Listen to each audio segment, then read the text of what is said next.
Hello, my name is Professor Isham. Okay, I just thought it'd be funny to start that way. Welcome to another segment of The Road to the Civil War. So we just talked about in the last video the Kansas-Nebraska Act in Bleeding, Kansas. And now we're to the point of where there's a big Supreme Court case. A big Supreme Court case that's famous in history. It's called the Dred Scott decision. So come on over and we'll start making this card together. All right, this is card number 9. If they're numbered incorrectly, it's okay because I messed up on the last one. So Dred Scott. Dred Scott was a slave who was born in the South, had a master, and his master went to the North near the end of his life. For 4 years, Dred Scott actually lived in the North, and in Illinois and Wisconsin, was still owned as a slave by his master, but in his mind, he should be free because he was in the North.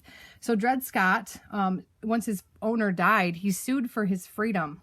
In that time, if you were a slave and your master died, you became the property of whoever inherited you from the master. So it would be usually the master's oldest son. Sometimes it could be a cousin.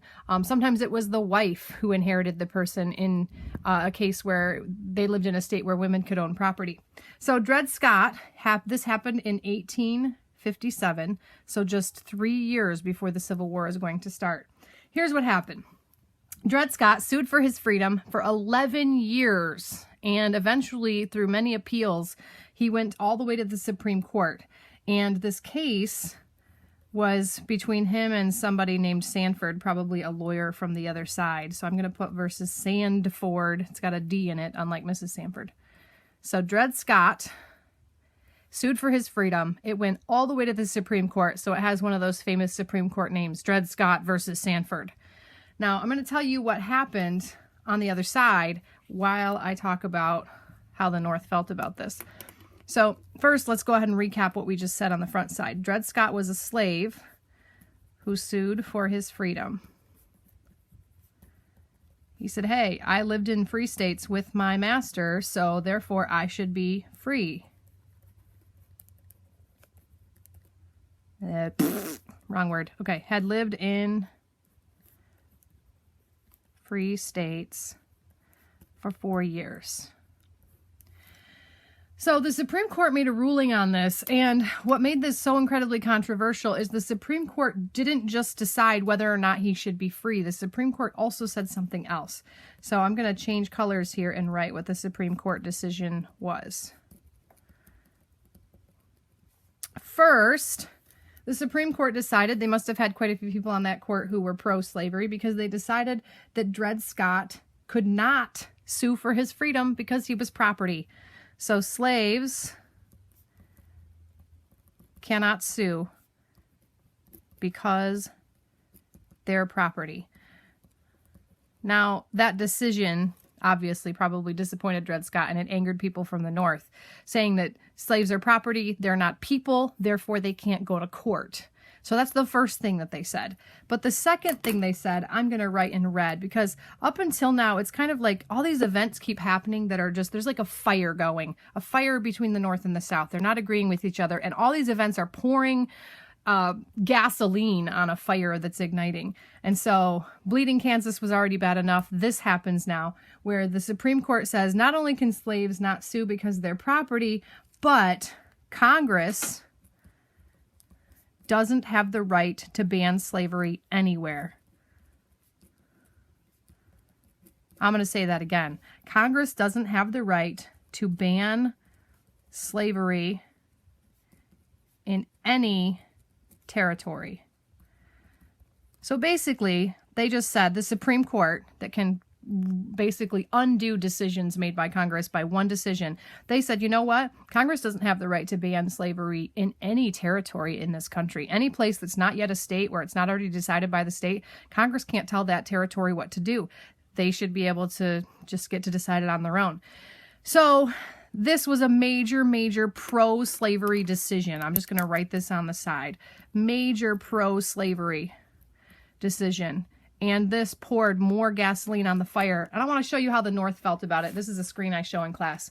This is how the North felt about this decision. Lots of bleepity bleep bleep bleeps in there. because this was completely going against their pro-free idea. All right, we're going to switch gears and we're going to do the next card. The next card is about the Republican Party. So at the same time all this is happening, people who are really, really fed up with slavery decide that they're going to create the Republican Party. Now, this is the first time in our country where we had that is not how you spell Republican. Let me just start over. It's just like being in class with me. Republican Party. Sometimes I cannot write and talk at the same time. So if you're like that, yay, I'm normal. Okay. So the Republican Party, or the Replicant Party, if you prefer, Isaac. Okay, the Republican Party. This is the first time we had a political party in our country where it really was based on sectionalism. Only people from the North wanted to be in this political party.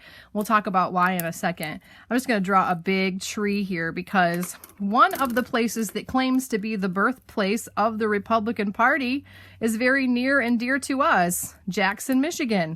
So I'm going to write Jackson, Michigan here over on the side. There's 2 other states that claim to be the birthplace of the Republican Party because people were meeting all over the North, deciding, okay, we need a new political party that's going to represent the cause of free states. The problem was they weren't really against slavery spreading, but they weren't really in favor of abolition and setting all of the slaves free. But still, these were people who left their original political parties and decided they were going to be a part of this party that is free soil. We want all the new states to be free. So real quick, these are anti-slavery Whigs who had left the Whig Party and free soilers who formed this new political party. And spoiler alert, it's kind of a big deal because that was the party that Abraham Lincoln ran under. So the whole point of this political party was just to stop slavery from spreading west and giving more power to slave states in the Senate. So they didn't necessarily, again, they didn't say, oh, we should abolish all slavery in the United States. They just didn't want there to be more slave states than free states.